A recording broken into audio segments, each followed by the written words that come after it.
Bom dia. Bom dia a vocês que estão nos acompanhando. Que a paz e a presença de Deus, de maneira clara e poderosa, alcance sua vida e seu coração hoje. Vamos para a Bíblia. Vamos pedir que a palavra de Deus faça em nós o que acabamos de cantar. Que nasça em nós a presença, a paz do nosso Senhor Jesus. Abra sua Bíblia no livro de Romanos, capítulo 8. Hoje nós vamos estudar o livro de Romanos, alguns versículos, e vamos começar no capítulo 8. Vamos ler alguns versículos desse capítulo. Antes de lermos, mais uma vez, vamos fechar os olhos, vamos falar com Deus. Querido Pai, muito obrigado, Senhor, pela oportunidade de mais uma vez estar na Tua casa e mais uma vez abrir a Tua palavra, para, como dissemos na música, o Senhor, a Tua presença possa nascer em nós mais uma vez. Muito obrigado, Senhor, porque ao despertarmos podemos ter a certeza de que a Tua misericórdia se renovou em nossa vida, porque ela nasce a cada manhã, mais uma vez. Te agradecemos por isso. E nesse momento queremos que a Tua palavra atenda às nossas necessidades, fale ao nosso coração, e queremos sentir a presença do Teu Santo Espírito falando conosco. É o que te pedimos em nome de Jesus. Amém. Romanos capítulo 8. Nós vamos ler os versículos 19, 23 e 25. Romanos 8, 19 diz: a ardente expectativa da criação aguarda a revelação dos filhos de Deus. Verso 23, e não somente ela aguarda com expectativa, mas também nós, que temos as primícias do Espírito, igualmente gememos em nosso íntimo, aguardando a adoção de filhos e a redenção do nosso corpo.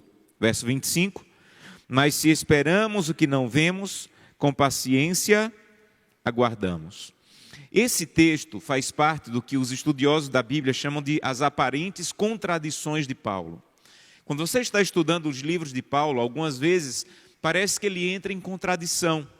Por exemplo, quando ele diz no capítulo 7, verso 4, que você está morto para a lei. Já no capítulo 7, verso 12, ele diz que a lei é santa, justa e boa. Você diz assim, peraí, eu estou morto para a lei ou a lei é santa, justa e boa? Quando, por exemplo, ele parece desmerecer o judaísmo e depois ele diz assim, olha, ser judeu tem várias vantagens. O judaísmo em si tem várias vantagens a nos ensinar, várias coisas a nos ensinar. E você fica dizendo, mas espera aí, o que é que ele está querendo dizer? Todas essas aparentes contradições de Paulo têm uma explicação muito linda e profunda. Na verdade, ele não entra nunca em contradição. O que ele está dizendo é, eu estou ensinando aqui uma coisa, aqui eu quero ensinar outra coisa. E quando você estuda os livros de Paulo e que você começa a estudar esses pontos, você vê que coisa maravilhosa o que ele escreveu. E esse texto, ele apresenta uma das aparentes contradições de Paulo. Para você entender o contexto aqui é importante. O capítulo 8, eu preguei um dos dias, que é uma resposta ao capítulo 7. O capítulo 7, 13 vezes ele fala de pecado, 13 vezes ele fala de morte. O capítulo 7 é a falência do homem que vive para si. É a derrota da vida de um homem ou uma mulher que está vivendo só para si e que tem que gritar desesperado, desaventurado homem que sou, quem me livrará do corpo desta morte? E o capítulo 8 é uma resposta a esse homem. É uma resposta à pessoa que está desesperada, indo para a morte, indo para o pecado. E o capítulo 8, como eu falei, é o capítulo em que 30 vezes aparece o Espírito Santo, mas as palavras-chave do capítulo 8 é glória, vida, esperança, filhos, herdeiro e redenção. Então Paulo está dizendo assim, o capítulo 8, eu quero falar sobre o plano de Deus de voltar para te resgatar do pecado. Até o capítulo 7, Paulo apresentou como o que Deus fez no passado para nos salvar na cruz do Calvário, o que Deus faz no presente para nos manter no caminho da salvação, e agora ele começa a apresentar o que Deus fará no futuro para nos resgatar completamente dessa terra. No capítulo 8, ele começa a falar sobre a volta de Jesus, essa expectativa que nós temos. E aí, ele dá 2 conselhos para você que está esperando Jesus voltar. O primeiro conselho, no verso 19, é quando ele diz assim, olha, aguarde a volta de Jesus com ardente expectativa. E o segundo conselho, no verso 25, quando ele diz assim, aguarde a volta de Jesus com paciência. Aí você diz, Paulo, então você agora tem que se definir. Eu tenho que esperar a volta de Jesus com ardente expectativa ou com paciência? Porque, na minha cabeça, expectativa e paciência são contrastes.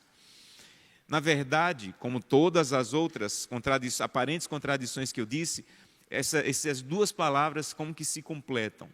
Quando Paulo diz assim, espere com ardente expectativa, a palavra ardente expectativa, na língua que Paulo escreveu, você pode formar uma imagem na sua mente.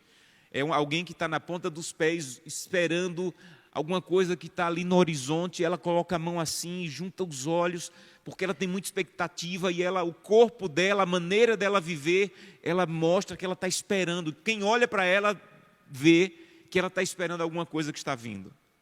Isso é ardente expectativa. Em outro momento ele diz no verso 25, espere com paciência. Então o que Paulo está tentando nos ensinar é que existe uma maneira correta e uma maneira incorreta de esperar Jesus voltar. Há pessoas que às vezes esperam Jesus voltar com tanta paciência que terminam perdendo a expectativa. E a gente que espera Jesus voltar com tanta expectativa que termina perdendo a paciência. Então Paulo diz, você nem pode esperar Jesus voltar com tanta expectativa que perca a paciência, nem pode esperar Jesus voltar com tanta paciência que perca a expectativa.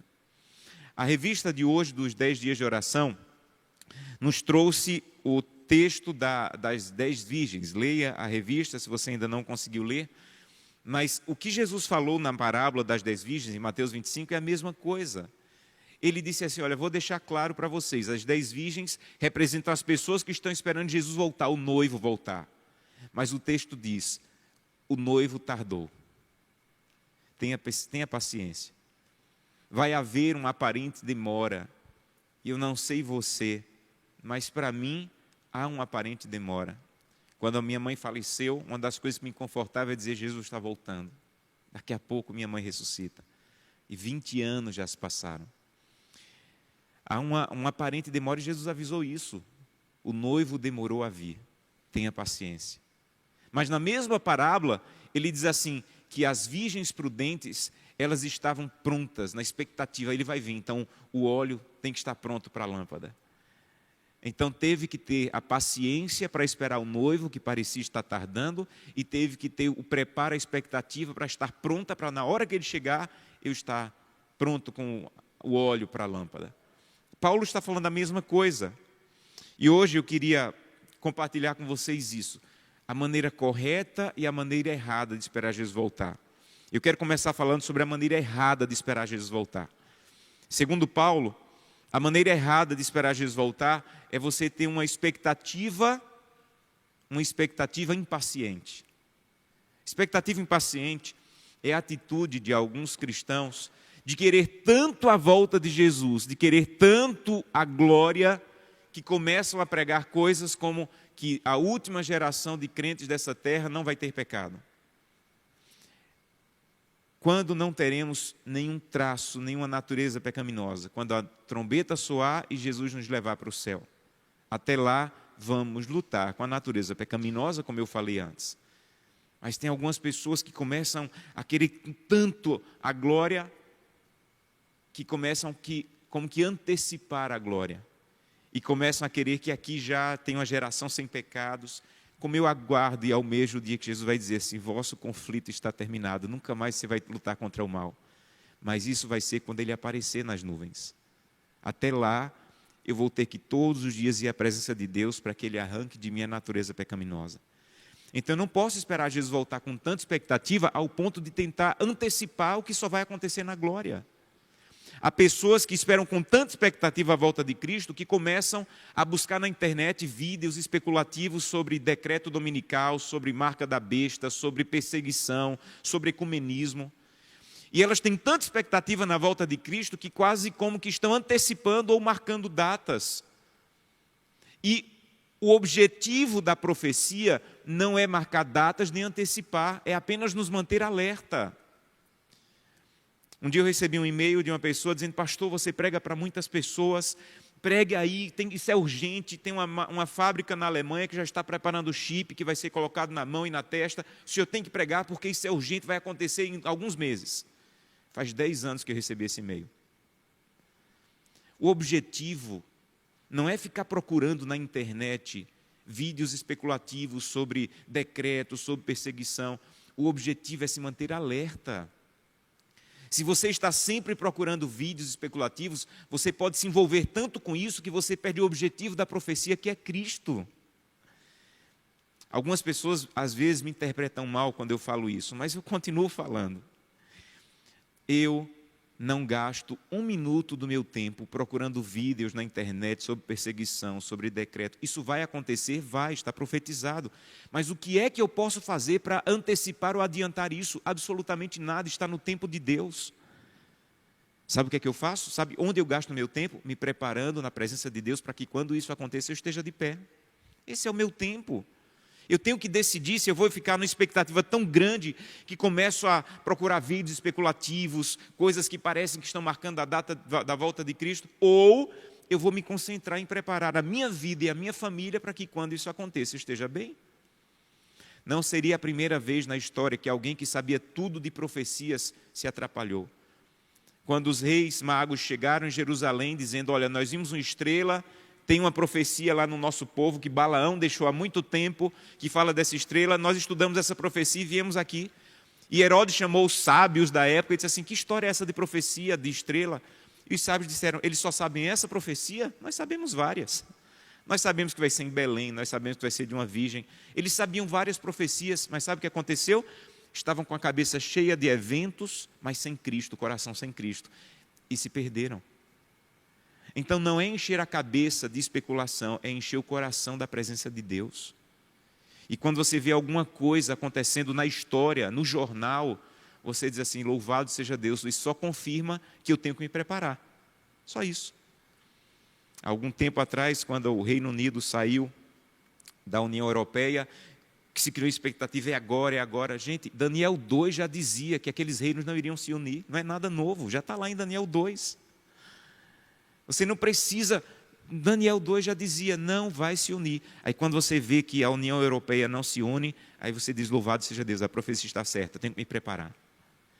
Então não viva uma expectativa ao ponto de ser uma expectativa impaciente. Esse é o primeiro erro em esperar Jesus voltar. O segundo erro, eu chamo de paciência irresponsável. O primeiro erro é uma expectativa impaciente. O segundo erro é uma paciência irresponsável.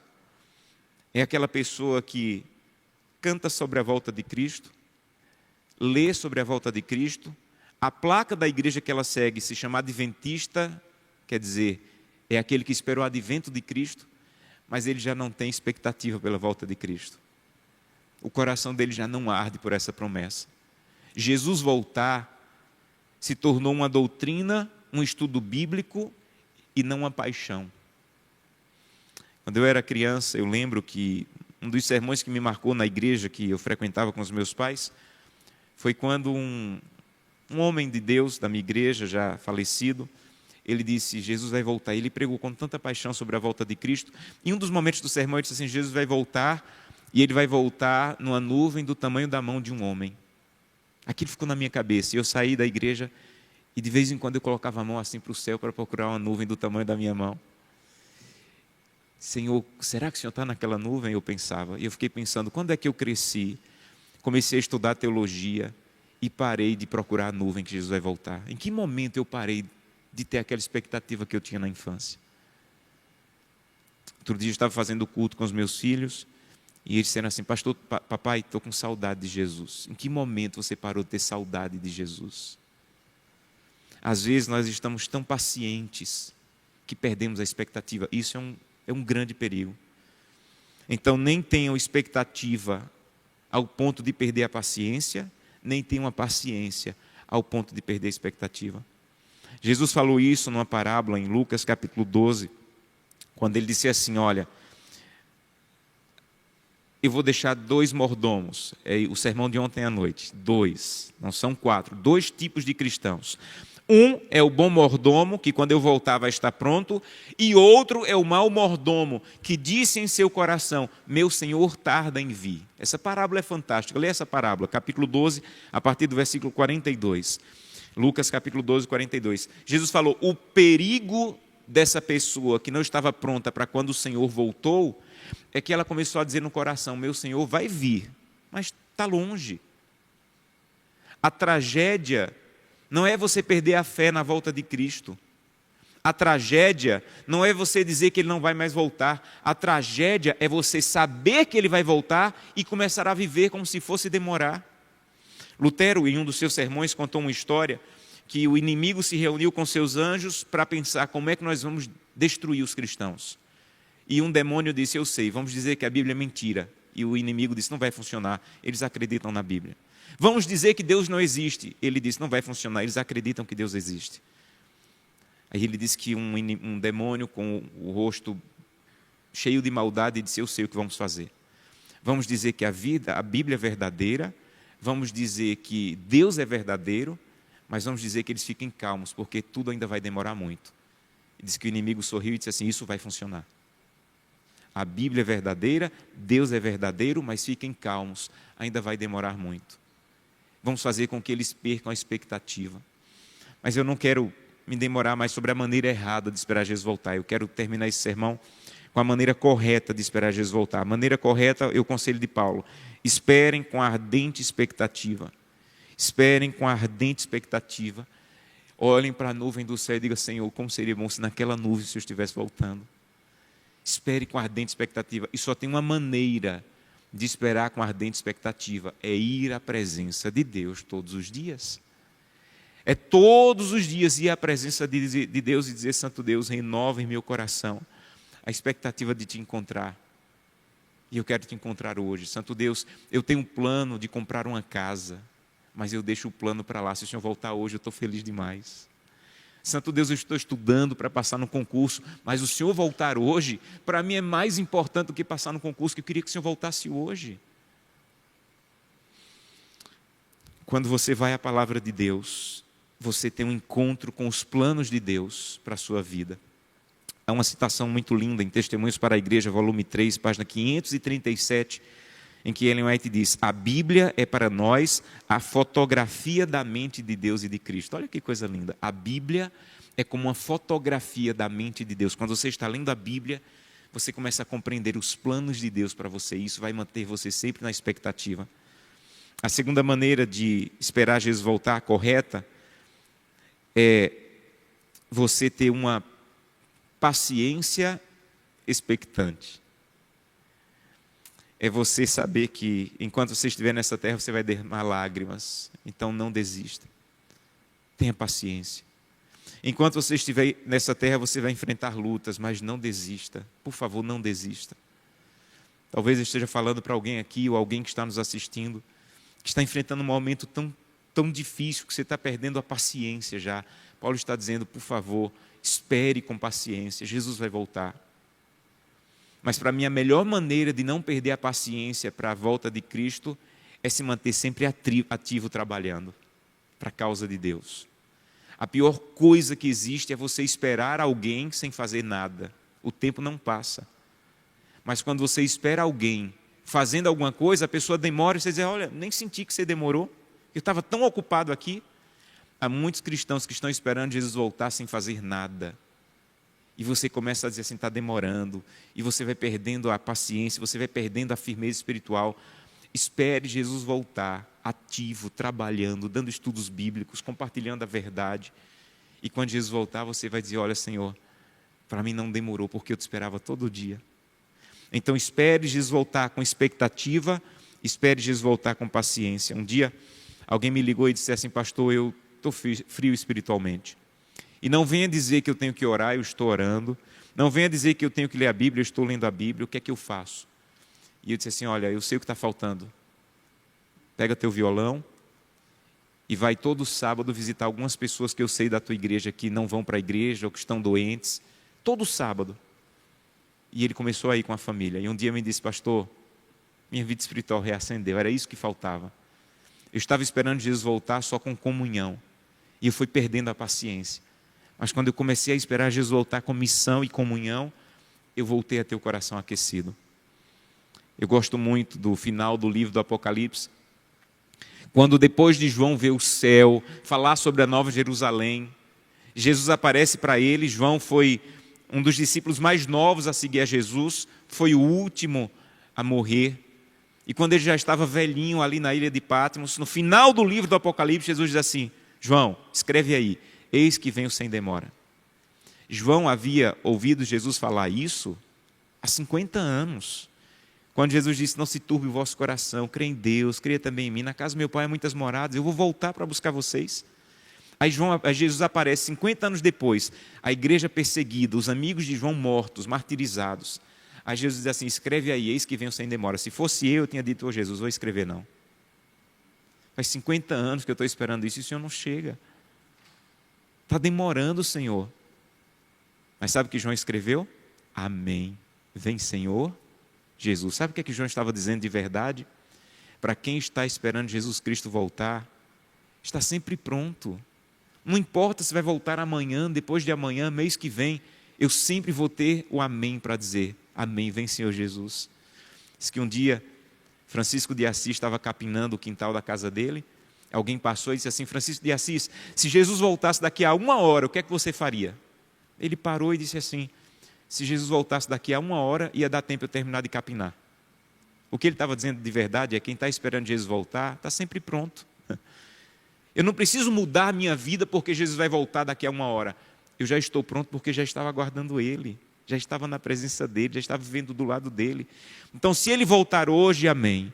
Se Ele voltar daqui a 1 mês, Deus seja louvado. Mas eu estou sempre pronto a dizer amém. Vem, Senhor Jesus. Me permitam concluir com uma história. Eu creio que só há uma pessoa que poderia perder a expectativa e a paciência sobre a volta de Jesus. E essa pessoa se chamava Guilherme Miller. Guilherme Miller, ele nunca foi um adventista do sétimo dia, mas foi um homem que, como igreja, nós admiramos, e vou falar sobre as profecias que ele apresentou para o mundo nos próximos sermões pela manhã. Guilherme Miller, ele estudou a Bíblia de maneira muito profunda, e quando chegou em Daniel, principalmente Daniel capítulo 7 até o final, ele começou a perceber que havia uma profecia ali que dizia que alguma coisa iria acontecer no final de 2.300 anos, ou 2.300 tardes e manhãs. E ele viu que o santuário seria purificado, e ele pensou: o santuário é a terra, e Jesus vai purificar a terra voltando. Então ele olhou a profecia, a data estava correta, mas o evento que ele interpretou estava errado. Jesus não voltaria em 1844, como não voltou. E ele começou a pregar, e por 12 anos ele pregou: Jesus vai voltar, Jesus vai voltar. E ele pregou com tanta paixão que 500.000 de pessoas ouviram a pregação dele. E houve uma expectativa muito grande sobre a volta de Jesus em 1844. E a Bíblia já profetizava que seria amargo, que eles iriam se decepcionar, porque Jesus não voltaria, porque não era sobre isso que falava a profecia, não era sobre a volta de Cristo. E aquilo foi tão forte que no dia seguinte, quando Jesus não voltou, vários jornais tinham na primeira capa do jornal zombaria contra Miller e aqueles que tinham esperado Jesus voltar, zombando de Miller. E mesmo assim, Miller escreveu: eu acreditei e preguei que Cristo voltaria no fim do período profético das 2.300 tardes. Mas eu continuo acreditando, e com a ajuda de Deus eu vou pregar até que Ele venha. Eu posso dizer com todo o meu coração: amém, vem Senhor Jesus.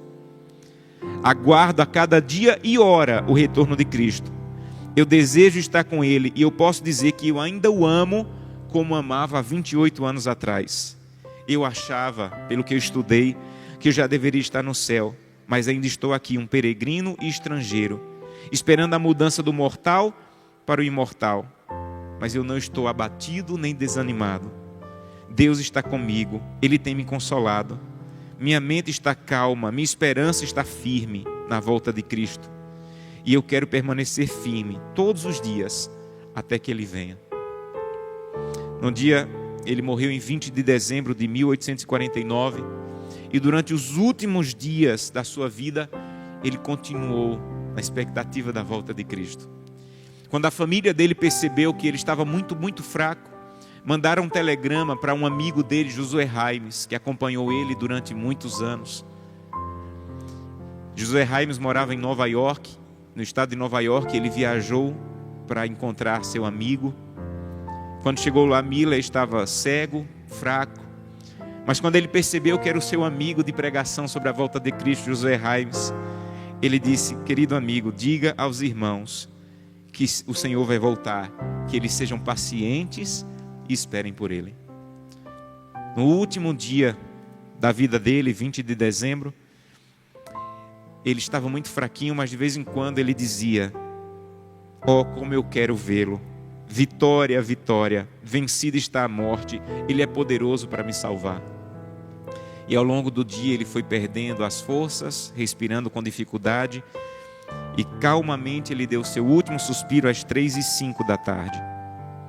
Ellen White teve uma visão em que ela viu um anjo guardando o túmulo de Guilherme Miller até a volta de Cristo. Miller conhecia muito sobre profecia, ele conhecia muito sobre a volta de Cristo, e ele não permitiu que aquele evento que ele conhecia tanto pegasse ele de surpresa. Essa é a tragédia de um adventista que vem a perder a salvação. Ele conhece tudo, mas ele perdeu a expectativa, perdeu a paciência. Ele vai ser surpreendido por um evento que ele conhecia, que ele cantava, que ele pregava. Eu quero convidá-lo essa manhã a dizer: Santo Deus, eu não quero ser surpreendido pelo evento, talvez o mais claro da Bíblia, talvez o que mais a igreja prega. Não me deixe ser surpreendido pela volta de Cristo. Eu quero estar pronto. Eu quero aguardar com expectativa, mas eu também quero aguardar com paciência enquanto Ele não vem. Eu quero ter expectativa buscando a Deus, e eu quero ter a paciência pregando enquanto Ele não vem. Enquanto Jesus não vem, como vai ser a sua vida? Enquanto Jesus não chega, o que você vai fazer para nunca perder a paciência e nunca perder a expectativa e poder dizer: esse é o Deus que eu esperava. E todo dia acordar e dizer: Senhor, eu creio e ainda creio que o Senhor vai voltar sem demora. Então amém. Vem, Senhor Jesus. Feche seus olhos, vamos falar com Deus. Querido Pai, muito obrigado por Tua palavra. Muito obrigado porque hoje nós relembramos que não devemos esperar Jesus voltar com expectativa ao ponto de perdermos a paciência e começarmos a procurar vídeos especulativos e marcar datas, ou tentar antecipar coisas que só estão prometidas para a glória, para o céu. Mas eu creio, Santo Deus, infelizmente, que nosso problema não é expectativa, é paciência demais. É frieza, é mornidão, é parar de sonhar, de almejar, de clamar para que o Senhor venha, ou não se envolver com a missão e começar a esfriar espiritualmente. Desperta-nos, Santo Deus. Desperta-nos, ajuda-nos a perceber que o mundo está caindo aos pedaços. As pessoas estão sofrendo muito, as pessoas estão padecendo muito, e a solução não é um novo governo, não é uma nova moeda, a solução é Jesus Cristo voltar nas nuvens. Que todos os dias possamos acordar e dizer amém, vem Senhor Jesus. Que todo dia possamos ir à Tua presença de maneira tão poderosa, tão íntima, que possamos dizer: se o Senhor voltar hoje, estou pronto, Senhor. Se o Senhor voltar daqui a uma semana, eu quero estar pronto. Se o Senhor voltar daqui a um mês, eu vou estar Te aguardando. Eu só quero que o Senhor retorne. Nos desperta, nos acorda e nos ajuda a cada dia sentir expectativa para dizer: esse é o Deus que eu espero. É o que te peço em nome de Jesus. Amém. Que Deus abençoe cada um de vocês.